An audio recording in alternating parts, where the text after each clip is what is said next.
Тук ще покажем как се създава рецепта на изделие. След като създадете и запишете изделие, маркирайте го в екран изделия. Натиснете бутон Рецепта, попълнете необходимата информация. Рецептата е за. Определете дали рецептата е за изделие, което се продава директно или се използва като съставка в друга рецепта. Влагане. Изберете тази опция, ако изделието се използва като съставка в друга рецепта. В поле От се записва какво е общото тегло на полученото изделие според въведената рецепта. То се използва за определяне на пропорционалното количество от съставките при вложени рецепти. Директна продажба. Изберете тази опция, ако изделието се продава директно, и определете за колко порции се отнасят описаните продукти. Ако количеството на продуктите е много малко, за улеснение, броя на порциите може да се увеличи. Калкулация по цени.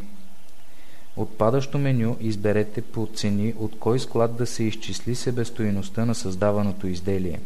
Експертната цена ще се формира от цените на последните доставки на всички продукти, описани в рецептата. Добавете съставките на изделието. Натиснете бутон Добави, отваря се списък всички въведени продукти и изделия в системата.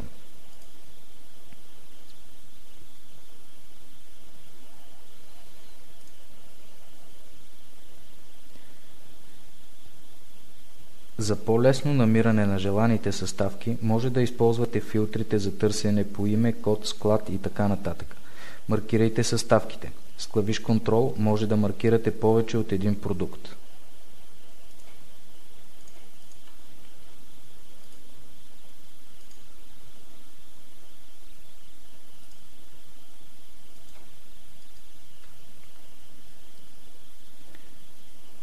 Избраните продукти се показват в таб Съставки.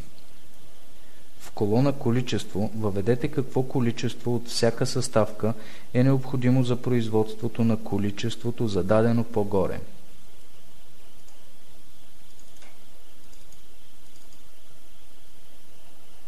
Колона Стойност средна показва средната стойност от всички доставки на този продукт за избрания склад.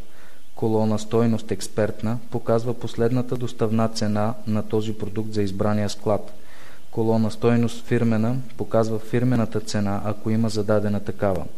В колона Забележка в свободен текст може да въведете поясняваща информация към съответния ред.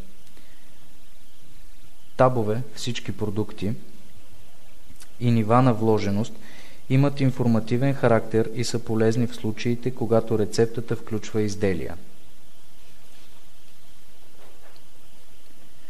Всички продукти показва подробен списък на всички чисти продукти в рецептата, включително необходимите за производството на вложени изделия, ако има такива, с техните количества, мерни единици и цени. Нива на вложеност показва списък на всички чисти продукти в рецептата, групирани по изделия или рецепти, с техните количества, мерни единици и цени.